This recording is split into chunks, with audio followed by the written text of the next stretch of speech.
Good morning, everyone. Welcome to today's webinar on reuse and repair. I'm Martin Doyle from the EPA Circular Economy team, and I'll be with you throughout this morning's session, during which our colleague John O'Mahony from Ipsos B&A will bring together findings from reports carried out under the EPA's Behavioural Insights programme. Firstly, before handing over to John, I'd like to give you a very brief overview of our activities in relation to behavioural science research, namely our Behavioural Insights programme, which aims to provide evidence to inform policy, interventions relating to behavioural change, and for various awareness campaigns. The programme covers quantitative research on what people say, do, and think on a number of topics, and is carried out with collaboration of Ipsos B&A. We'll see some of the findings later on today from this work. The programme also comprises qualitative research covering focus groups, structured interviews, ethnographic studies. This area looks at why people act the way they do. Again, these studies are carried out in partnership with our Ipsos B&A colleagues. You can access the reports through the link shown at the bottom of the slide. So, some of the topics which quantitative research has been carried out under the programme include plastics, food, textiles, reuse, repair, single-use packaging and containers. Qualitative research has covered such areas as, again, food and textiles and the construction sector, or more precisely, the construction sector professionals. You can access the reports on the studies at the link at the bottom of this slide. And so to this morning's presentation, the findings of 4 behavioural insight studies carried out by Ipsos B&A. By way of introduction, John is a director with Ipsos B&A with over 20 years market research experience and account director for the Ipsos B&A for the EPA Circular Economy Programme. John specialises in large-scale quantitative behavioural insight studies and translating complex findings from these studies into narratives which are actionable for the non-research audience. John works extensively across retail sectors and is a columnist with Checkout magazine. Also, John has worked with our EPA climate colleagues on the EPA Yale climate change in the Irish mine studies. So, without further ado, I'll hand you over to John. Martin, thank you so much for that kind introduction. And what I'll do now is I'll just share my screen and take the opportunity to say good morning to everyone who's joining us.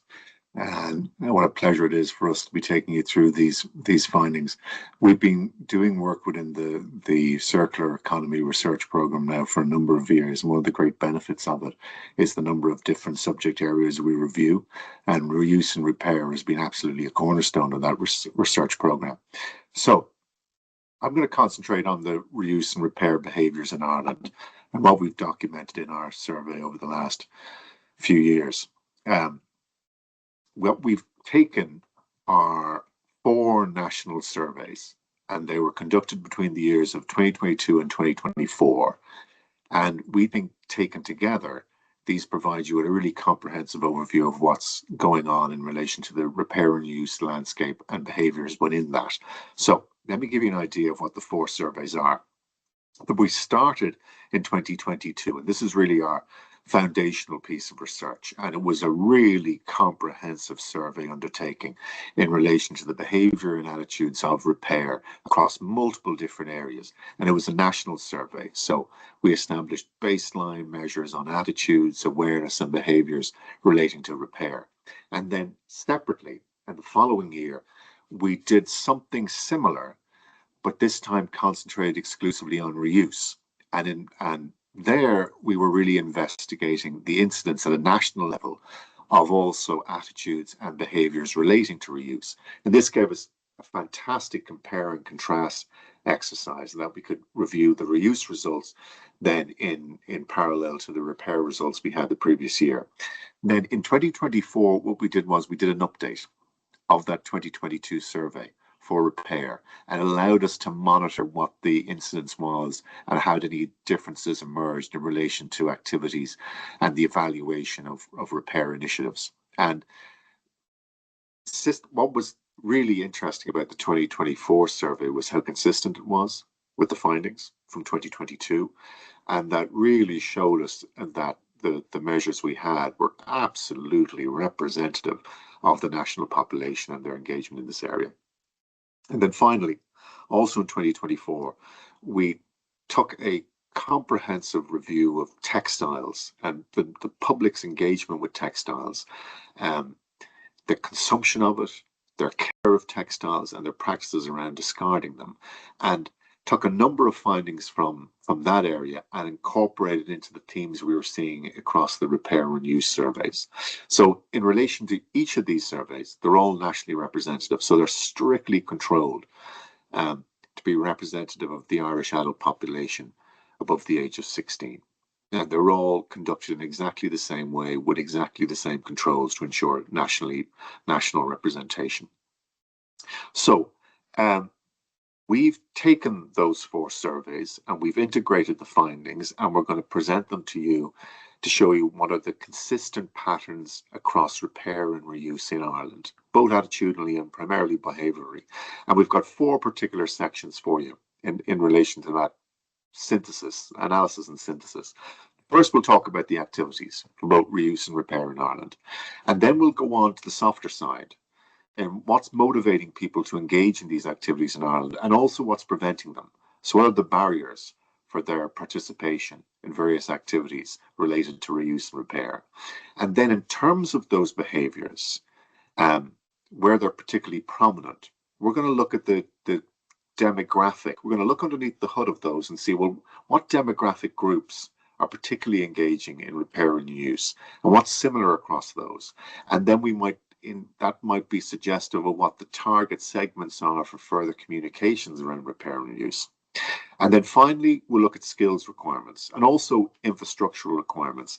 And here it's very positive in that there's an appetite amongst the Irish public for acquiring skills related to repair and reuse. And we'll go into that in detail. And just to give you a sort of an overall summation of where the findings are and some top level findings. There's 2 categories I really like to go into. The first of all, there's the levels of behaviours. So the levels of reuse and repair activities we've seen. And there is near universal engagement in these behaviours, in these activities, that the incidence is sky high. So 94 to 96% have ever repaired items.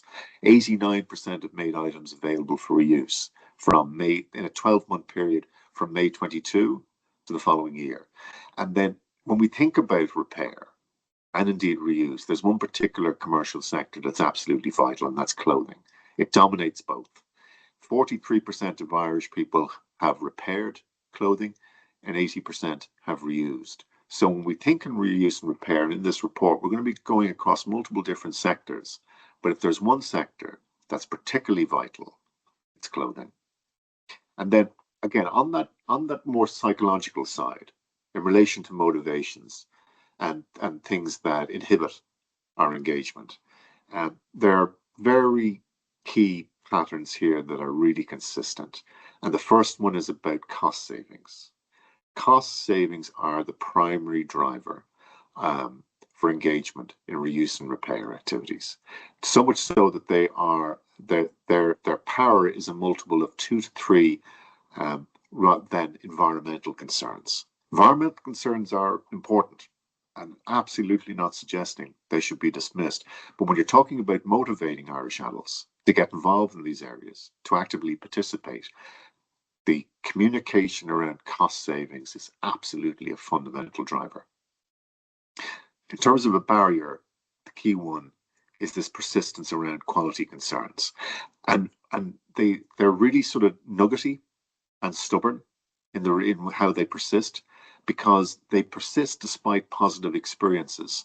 For example, 61% of people are concerned about the quality in relation to repair and reuse.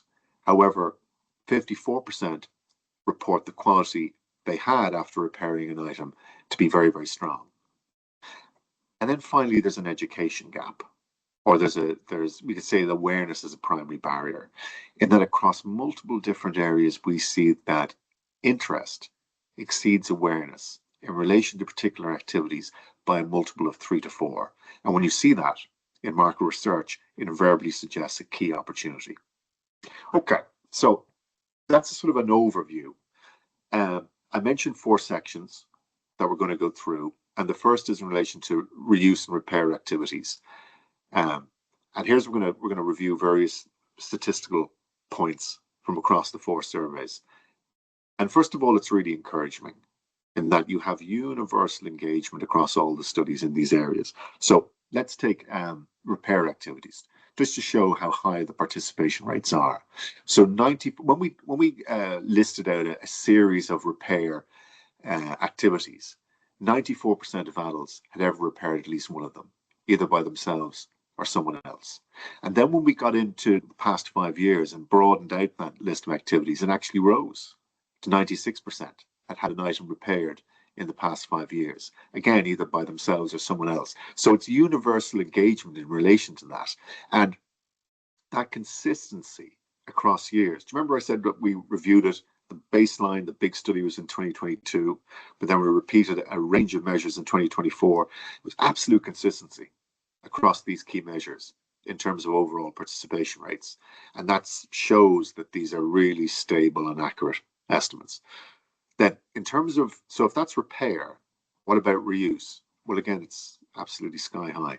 You have just under 90% of adults made items available for reuse in the past 12 months.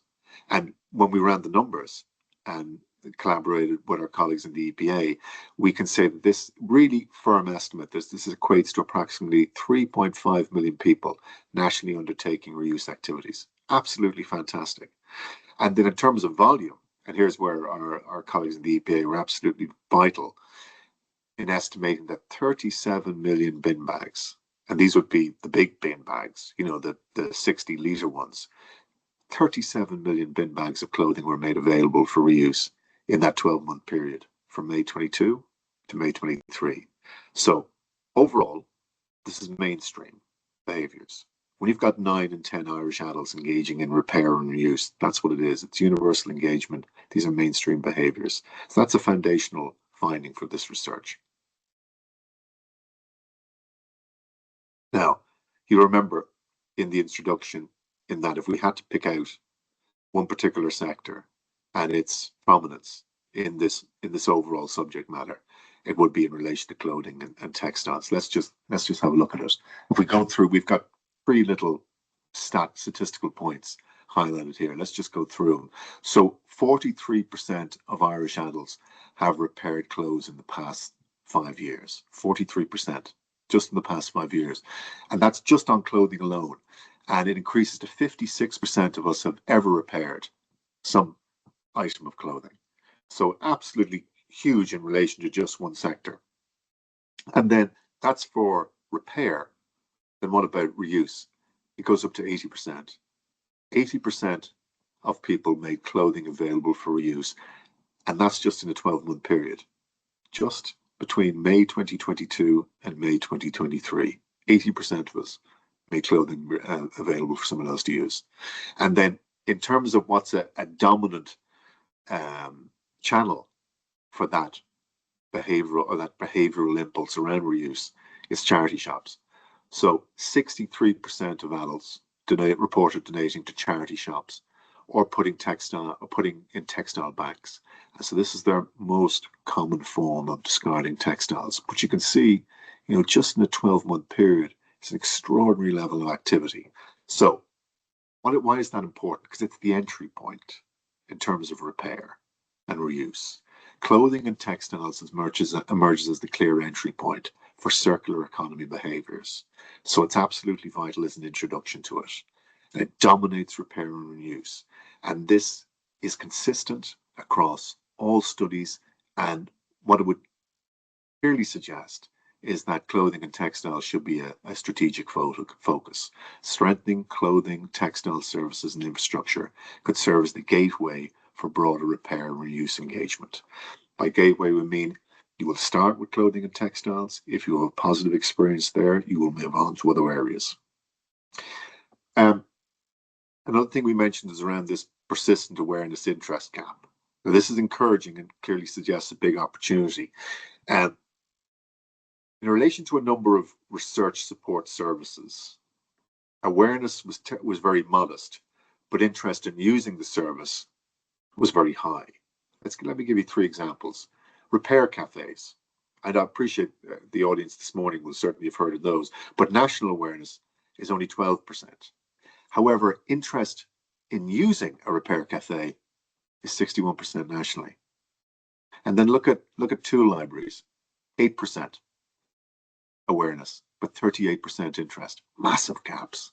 And then in terms of repairmystuff.ie, 11% awareness only, but of those who've aware it or are aware of it, over half have used it.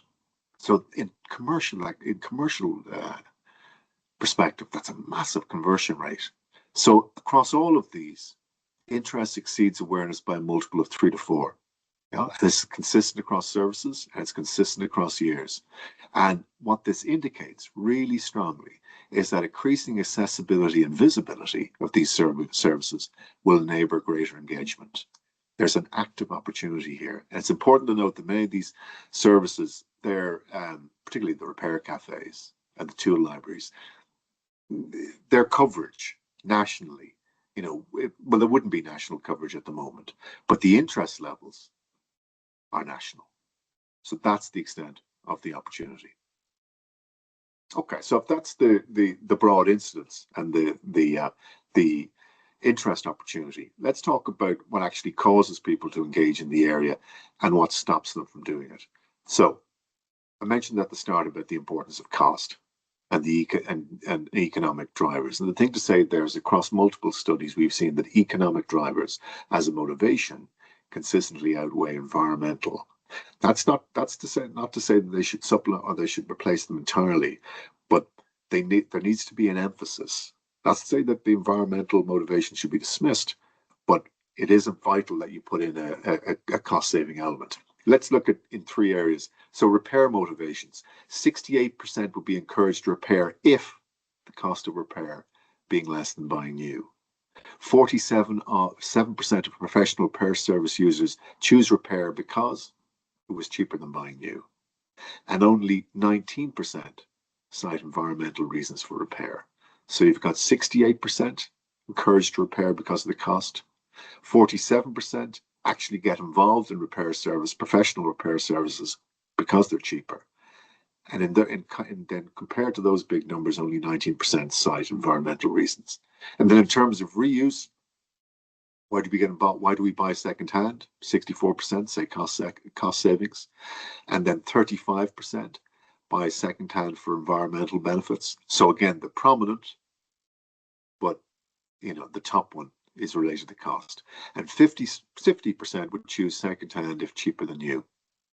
So what you will find here is then in relation to the economic incentives, they also are the ones to lever in relation to turning those up to realizing those opportunities we talked about. 57% would use repair services with economic incentives. What examples we give of those, whether it be customer rebates or VAT reductions. And this is particularly true amongst the demographic group of young women. So each of those show how economic drivers consistently outweigh environmental concerns in relation to motivations of getting people into these areas and being more prominent in their activities. So cost is vital, but there's also this barrier or this reservation that we have to address. And it's a little bit paradoxical in relation to quality concerns. Let's just deal with the trust and perception issues. First, we have a lot of reservations around trusting manufacturers' claims about their products. Less than 40% of us do. And then over 60% of us are concerned about secondhand quality. And over 80% of us, however, believe that older products are more durable than current ones. So it's built-in obsolescence. We have this perception that the more recent a product is, the less likely it is to last very long. So those are issues around trust. Then look at in terms of our actual experiences. 54% who use secondhand report quality remain very strong over a sustained period. And that's a very good reassurance.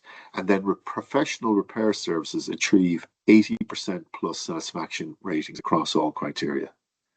So that's one of the things that came across here that was really positive and encouraging, in that the evaluations of professional repair services are so strong, with 94% rate quality of professional repairs as good. So really strong endorsement there.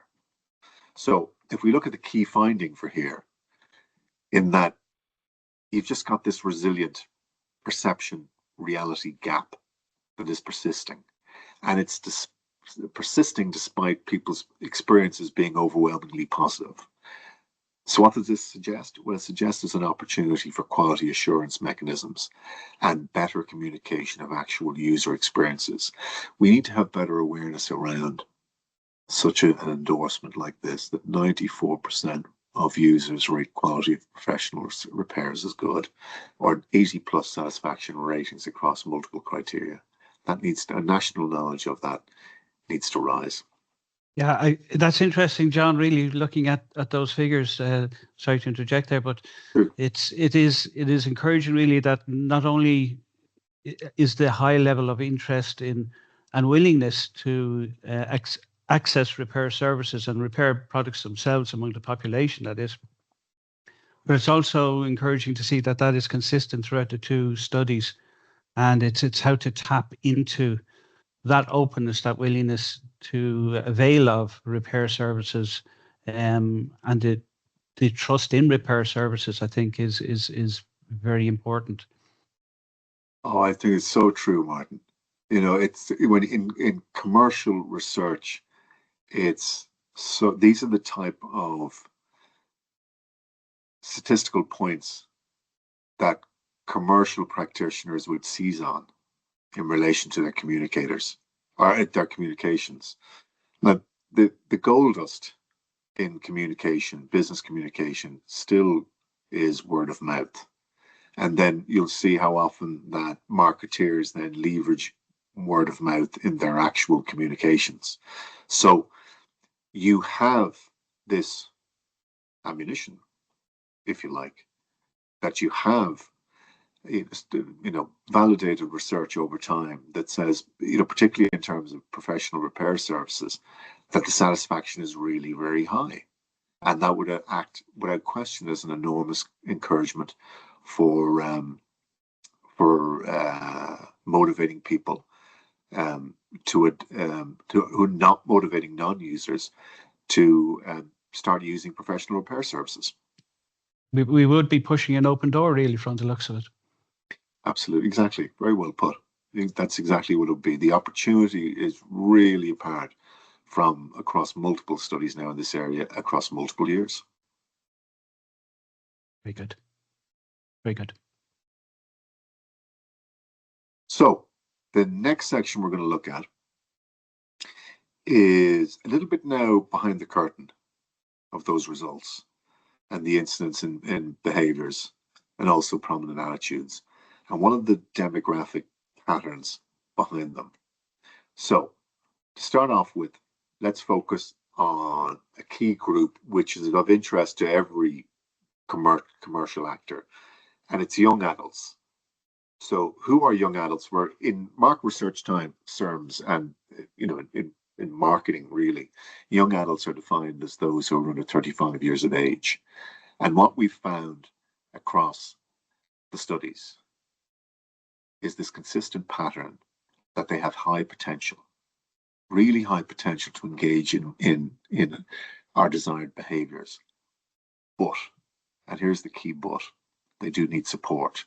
So they, if you like, they present this paradox that on one level, when we measure interest, it's very high amongst this group, but their current levels of participation are relatively low.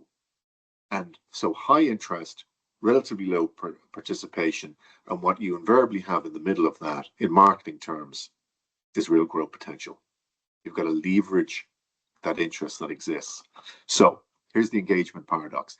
88% have done repair activities versus 91% nationally. But 75% want to learn repair skills versus 67% nationally. So it's high nationally, but it's particularly high amongst young adults. And in terms of their activities, they've repaired fewer items than their national counterparts. So under 4 to just over 4 nationally. But here are their barriers. It's around knowledge. 60 to 70% lack required equipment, 57% don't know how to repair, and 9% don't know where to go for help. So it's around information, information, and information. The key education group is young adults. And how should we educate them? Well, you'd naturally lean towards digital channels. They're interested in using digital channels in relation to repair behaviors, but it's also most likely where they're going to get their information. So 24% are aware of iFixit versus 14% nationally, and 17% are aware of repairmystuff.ie versus 11% nationally. So they're more likely to use online platforms for second-hand, and I would also suggest they're all also more likely to receive or access information online in terms of addressing those barriers around knowledge. And then we're going to talk about now the high performers. So I referenced about positive word of mouth. Well, who generates your positive word of mouth? Most typically, it's your natural ambassadors, your high performers in reuse. And let's talk about two groups. So, and they're very closely related. Let's start on the left-hand side. So our high reuse group profile is our super users. Our super reusers are 18% of the population, so 1 in 5. Who are they? Predominantly women. And predominantly women in that, what we refer to as the middle age group in market research, but it's the group then beyond young adults, 35 years to 54 years. 60% of the high reuse group is in that age group, so it's very targeted, yeah? And this group buys and receives 44% more second-hand items than average. So this is the group who are super. This is who they are. This is why they are super. 44% more second-hand items than average. And if we just take this further and just show who our sustainability champions are, it's very closely related. It's women over 50. They're our champions. And here's 4 behavioral indications that just 4, there are many more that give you an indication why.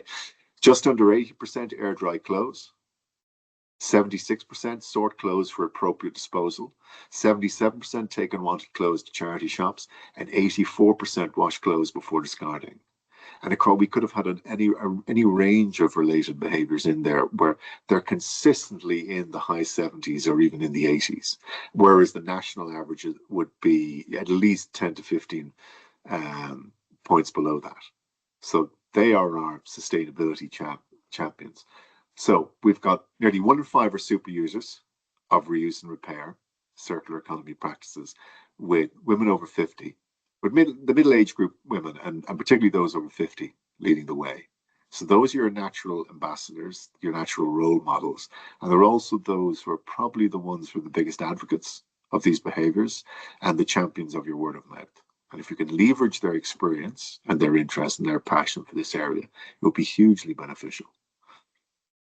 Now, what about men? Well, let's talk about gender specializations. And you would expect in this area they continue to persist. And they do. And there are classic domains for women and likewise for men. And so if we and none of this is going to surprise you, just to say that they continue to persist. So in terms of clothing repair, much more likely to be women. Sewing and stitching, almost exclusively women. Preparations for reuse, wash before discarding, again, exceedingly prominent. These 3 areas in particular. There are others, but here are the ones that really are. And then in terms of men, and these are the ones also I think we've got to protect and build.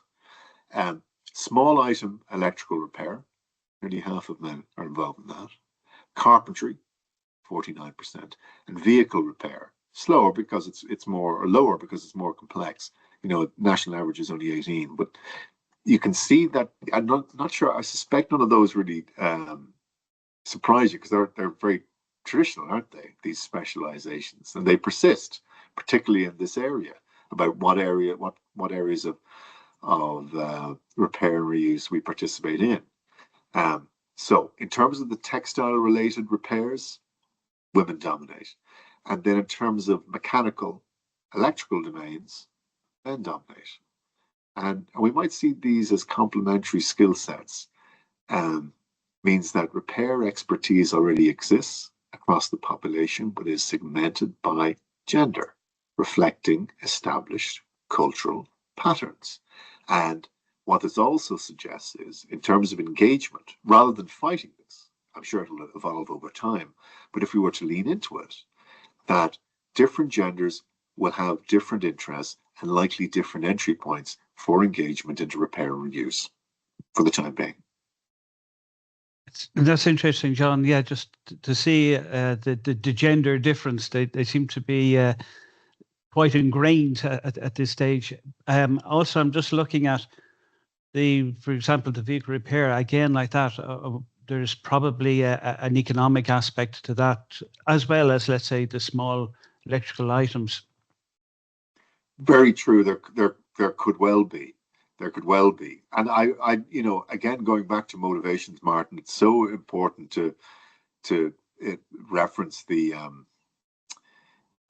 cost savings that act as a trigger for our participation across all these areas.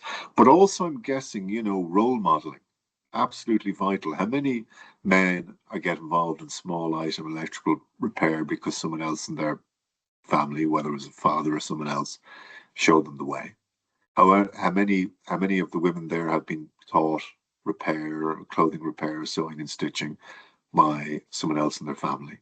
So the behavioral skills passed down, the importance of role modeling, absolutely vital, I suspect, here. But also continued participation.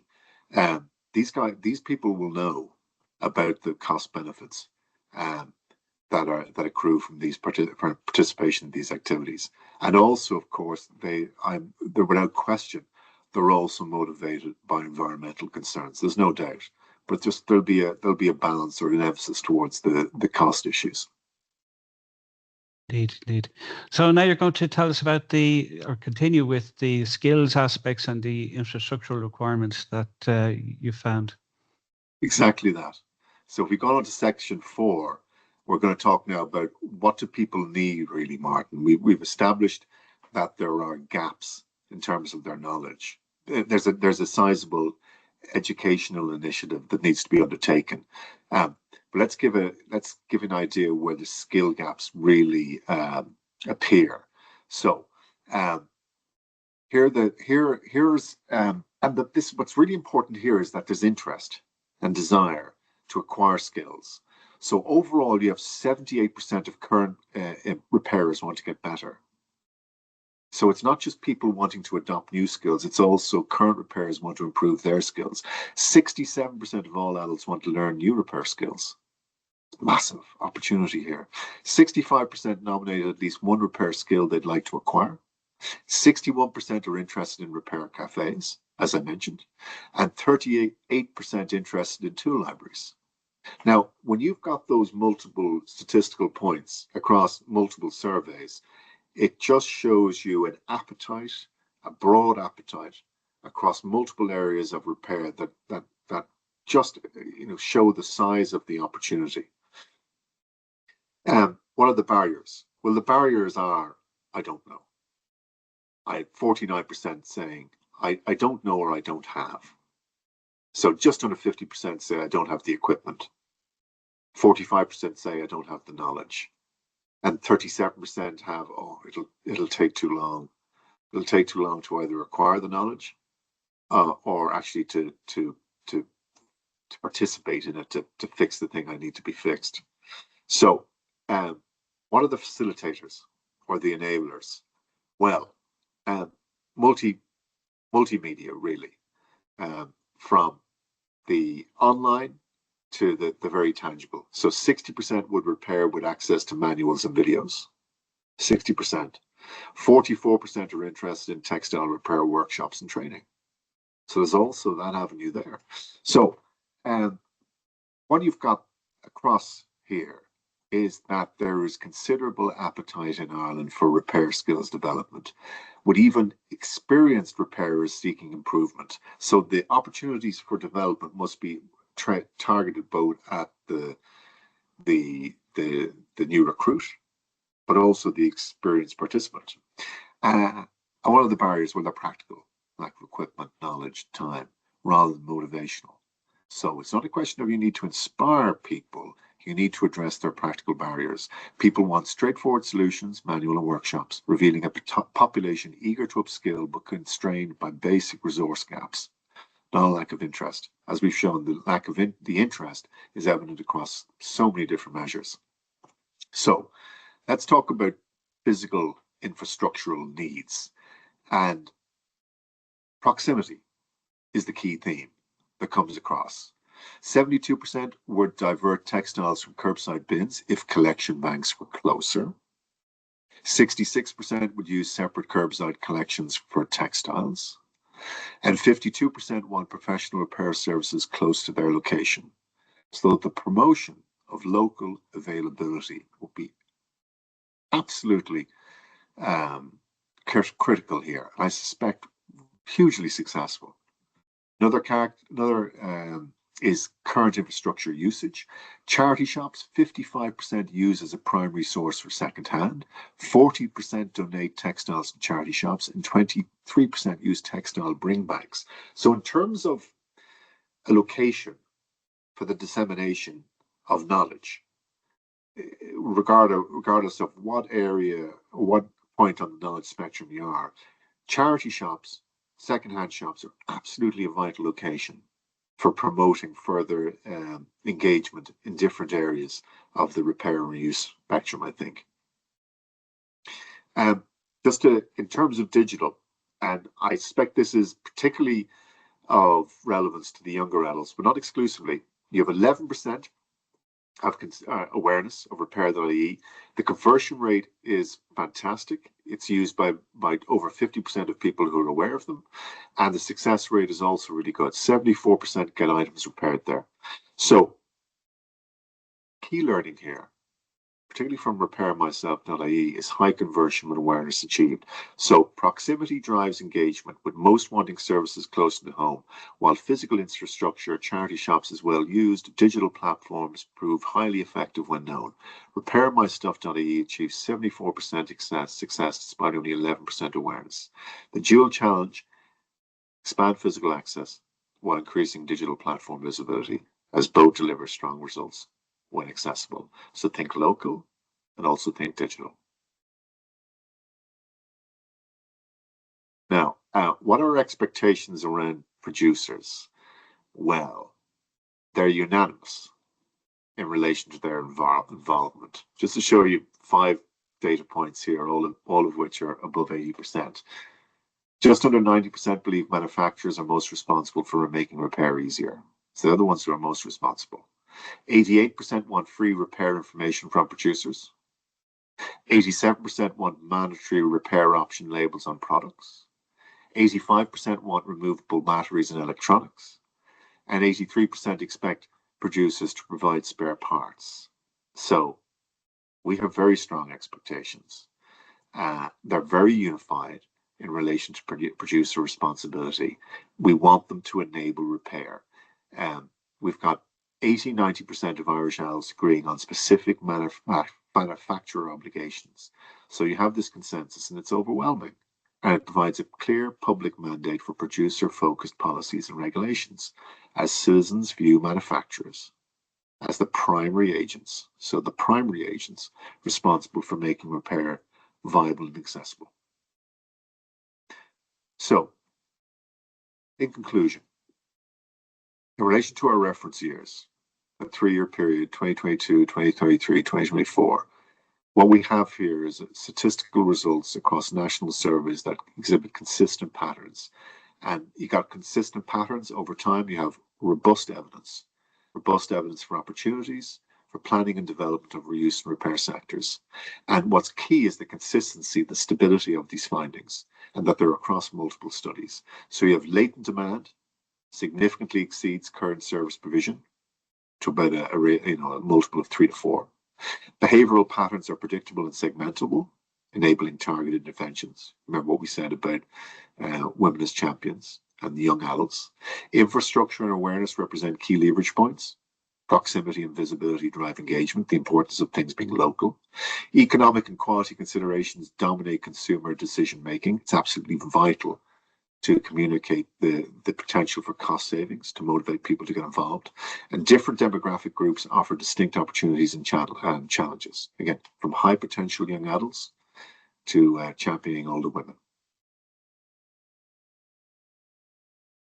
Thank you, John. That is very interesting. It's interesting to see too how people who are eager to repair, but what they need for repair is like information, accessibility to, I suppose, reasonably priced spare parts, things like the easy to disassemble and reassemble, and that's actually, I think, reflected now too in some legislation. For example, the Eco Design for Sustainable Products Regulation, which has some of those characteristics embedded in legislation. So it's nice to see.